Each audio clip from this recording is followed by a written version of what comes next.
Hormuz நீரிணையில் தொடரும் மோதல்கள் காரணமாக அங்கு சிக்கியுள்ள 10 மாலுமிகள் உயிரிழந்துள்ளனர் என அமெரிக்க ராஜாங்க செயலாளர் மார்க்கோ ரூபியோ தெரிவித்துள்ளார். இன்றைய பார்வை நிகழ்ச்சியுடன் இணைந்திருக்கின்றீர்கள். ஓமான் வளைகுடாவில் ஈரானிய கொடியுடன் சென்ற MD ஹஸ்னா என்ற எண்ணெய் தாங்கி கப்பல் மீது அமெரிக்க படைகள் தாக்குதல் நடத்தி அதனை முடக்கியுள்ளன என அமெரிக்க மத்திய கட்டளை மையம் தெரிவித்துள்ளது. அமெரிக்காவின் தடையை மீறி ஈரான் துறைமுகம் நோக்கி செல்ல முயன்ற இந்த கப்பலுக்கு பலமுறை எச்சரிக்கை விடுக்கப்பட்டும் அது அதனை பின்பற்றவில்லை. அதனைத் தொடர்ந்து கடற்படை விமானத்தில் இருந்த பீரங்கி மூலம் அமெரிக்க படைகள் கப்பல் மீது தாக்குதல் நடத்தி அதன் சுக்கானை செயலிழக்க செய்துள்ளனர். இந்த தாக்குதலுக்கு பிறகு கஸ்னா கப்பல் இனி ஈரான் நோக்கி செல்லாது என்றும் ஈரான் துறைமுகங்களுக்குள் நுழையவோ அல்லது அங்கிருந்து புறப்படவோ முயலும் கப்பல்களுக்கு எதிரான அமெரிக்க தடை தொடர்ந்து முழுமையாக செயல்படும் என்றும் அமெரிக்க இராணுவம் தெரிவித்துள்ளது. இதேவேளை ஈரானுடன் நடைபெற்று வரும் பேச்சுக்களில் ஏற்பட்டுள்ள முன்னேற்றம் மற்றும் பாகிஸ்தானின் வேண்டுகோள் ஆகியவற்றை கருத்தில் கொண்டு ஹோர்முஸ் நீரிணை ஊடாக கப்பல்களை நகர்த்தும் ப்ராஜெக்ட் ஃப்ரீடம் நடவடிக்கையானது தற்காலிகமாக இடைநிறுத்தப்பட்டுள்ளதாக அமெரிக்க ஜனாதிபதி டொனால்ட் ட்ரம்ப் அறிவித்துள்ளார். ட்ரம்ப் தனது சமூக ஊடக தளத்தில் வெளியிட்டுள்ள பதிவில் இதனை குறிப்பிட்டுள்ள அவர், ஈரான் மீதான போரில் அமெரிக்கா அடைந்துள்ள மகத்தான வெற்றிகள் மற்றும் ஈரானிய பிரதிநிதிகளுடன் இறுதி ஒப்பந்தம் ஒன்றை எட்டுவதில் ஏற்பட்டுள்ள பெரிய முன்னேற்றங்கள் காரணமாக இந்த முடிவு எடுக்கப்பட்டதாக தெரிவித்துள்ளார்.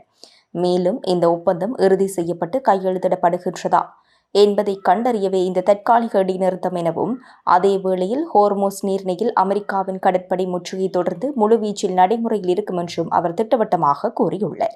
இந்த நிலையில் ஹோர்முஸ் நீரிணையில் தொடரும் மோதல்கள் காரணமாக அங்கு சிக்கியுள்ள 10 மாலுமிகள் உயிரிழந்துள்ளனர் என அமெரிக்க ராஜாங்க செயலாளர் மார்க்கோ ரூபியோ தெரிவித்துள்ளார். வெள்ளை மாளிகையில் நடைபெற்ற செய்தியாளர் சந்திப்பில் பேசிய அவர், நீரிணையில் உணவு மற்றும் அத்தியாவசிய தேவைகளின்றி அப்பாவி மாலுமிகள் தனிமைப்படுத்தப்பட்டு மிகவும் பாதிக்கப்படக்கூடிய நிலையில் உள்ளனர் எனவும், இந்த நெருக்கடியான சூழலில் காரணமாகவே குறைந்தது 10 மாலுமிகள் உயிரிழந்துள்ளனர் என்றும் தெரிவித்தார். இதனைத் தொடர்ந்து சர்வதேச வர்த்தகத்திற்கான ஹோர்முஸ் நீரிணையின் சுதந்திரமான கடல்வழி போக்குவரத்தை பாதுகாப்பதற்காக அமெரிக்கா தனது வளங்களை தொடர்ந்து ஈடுபடுத்தும் என்றும் ரூபியோ திட்டவட்டமாக குறிப்பிட்டார். உலகளாவிய எரிசக்தி வர்த்தகத்தில் முக்கிய பாதையாக விளங்கும் இந்த நீரிணையில் நிலவும் பதற்றமான சூழல் காரணமாக சர்வதேச நாடுகளின் வணிக கப்பல்கள் பாதிக்கப்படுகின்றமை குறித்து அமெரிக்கா தீவிர கவனம் செலுத்தி வருகின்றது. இதேவேளை அமெரிக்கா மற்றும் இஸ்ரேல் இணைந்து ஈரானுக்கு எதிராக முன்னெடுத்திருந்த ஆபரேஷன் எபிக் ஃபியூரி போர் நடவடிக்கை முடிவுக்கு வந்துவிட்டதாக அமெரிக்க ராஜாங்க செயலாளர் மார்க்கோ ரூபியோ தெரிவித்துள்ளார். தாக்குதலின் நோக்கங்கள் முழுமையாக நிறைவேறிவிட்டன எனவும், போரின் ஆக்கிரமிப்பு கட்டம் முடிந்துவிட்டது என்றும் மார்க்கோ ரூபியோ உறுதிப்படுத்தினார். மேலும் ஹோர்முஸ் நீரிணையில் சிக்கியுள்ள வணிக கப்பல்களை பாதுகாப்பாக வெளியேற்றும் நோக்கத்துடன் ப்ராஜெக்ட் ஃப்ரீடம் என்ற புதிய தற்காப்பு நடவடிக்கை தொடங்கப்பட்டுள்ளதாகவும் அவர் கூறினார். நீரிணையை முழுமையாக திறப்பது தொடர்பாக ஈரானுடன் ஒரு புரிந்துணர்வு ஒப்பந்தத்தை ஏற்படுத்தவே அமெரிக்க ஜனாதிபதி விரும்புகிறார். எனினும் ஈரான் இன்னும் அந்த ராஜதந்திர வழியை தேர்ந்தெடுக்கவில்லை என்றும் அமெரிக்க ராஜாங்க செயலாளர் மார்க்கோ ரூபியோ தெரிவித்தார். ஹோர்முஸ் நீரிணையில் நீடிக்கும் இடையூறு காரணமாக வளைகுடா ஒத்துழைப்பு அமைப்பு நாடுகள் நாளாந்தம் சுமார் $700 மில்லியன் வரை எண்ணெய் வருமானத்தை இழந்து வருவதாக கோல்ட்மேன் சாக்ஸ் நிறுவனம் எச்சரித்துள்ளது. சவுதி அரேபியா, ஐக்கிய அரபு அமீரகம் மற்றும் கத்தார் போன்ற நாடுகள் பெருமளவு நிதி மற்றும் எண்ணெய் கையிருப்புகளை கொண்டிருந்தாலும் ஏற்றுமதி முடக்கத்தால் ஏற்படும் தாக்கம் பொருளாதாரத்தில் கடுமையான தாக்கத்தை ஏற்படுத்தி வருகின்றது. உலகளாவிய எண்ணெய் தேவையில் 5 ஒரு பகுதியை ஏற்றிச் செல்லும் இந்த முக்கிய வழிப்பாதை மூடப்பட்டிருப்பதால் வளைகுடா நாடுகள் நாளொன்றுக்கு சுமார் $700 மில்லியன் அமெரிக்க இழப்பை சந்தித்து வருகின்றன. உலக சந்தையில் பிரெண்ட் மசகு எண்ணெய் விலை பீப்பாய் ஒன்றுக்கு $126 தாண்டி சென்றுள்ளது.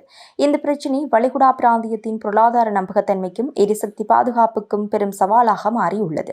ஈரான் மீதான மோதல் தற்போதைக்கு முடிவுக்கு வந்தாலும் அதனால் ஏற்பட்டுள்ள கடுமையான பொருளாதார தாக்கங்கள் உலகளவில் நீண்டகால பாதிப்பை ஏற்படுத்தும் என்று சர்வதேச நாணய நிதியத்தின் முகாமைத்துவ பணிப்பாளர் கிறிஸ்டாலினா ஜோர்ஜியோவா எச்சரித்துள்ளார். சர்வதேச ஊடகம் ஒன்றுக்கு அளித்த நேர்காணலில் இதனை தெரிவித்த அவர், ஹோர்முஸ் நீரிணை முடக்கத்தால் உலகளாவிய விநியோக சங்கிலி பாதிக்கப்பட்டு மசகு எண்ணெய் விலை பீப்பாய் ஒன்றுக்கு $100 மேல் உயர்ந்துள்ளதாகவும், உரங்களின் விலை 30 முதல் 40% வரை அதிகரித்துள்ளதாகவும் சுட்டிக்காட்டினர்.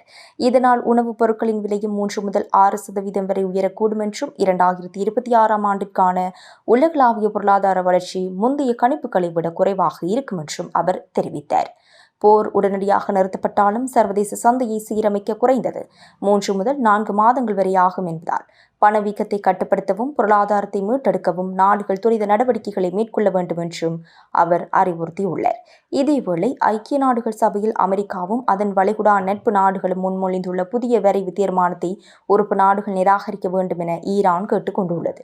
ஹோர்மோஸ் நீரிணை வழியாக கப்பல்கள் பாதுகாப்பாக செல்வதை உறுதி செய்யும் நோக்கில் கொண்டுவரப்பட்டுள்ள இந்த தீர்மானம் குறையுடையது மற்றும் அரசியல் உள்நோக்கம் கொண்டது என்று ஈரான் தெரிவித்துள்ளது.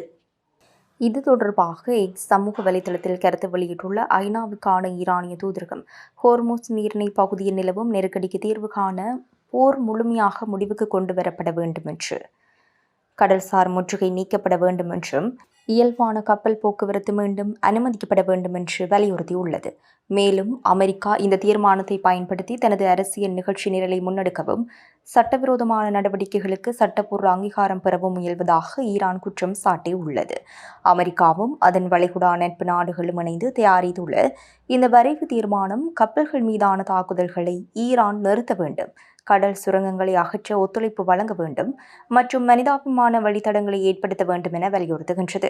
சர்வதேச வர்த்தகத்தில் குறிப்பாக மசகு எண்ணெய் போக்குவரத்தில் ஹோர்மோஸ் ஜலசந்தி மிகவும் முக்கியத்துவம் வாய்ந்த ஒரு குறுகிய கடல் பகுதியாக கருதப்படுகின்றது. உலகின் மொத்த மசகு எண்ணெய் விநியோகத்தில் சுமார் 20% இந்த வழித்தடம் வழியாகவே கொண்டு செல்லப்படுகின்றமை குறிப்பிடத்தக்கது.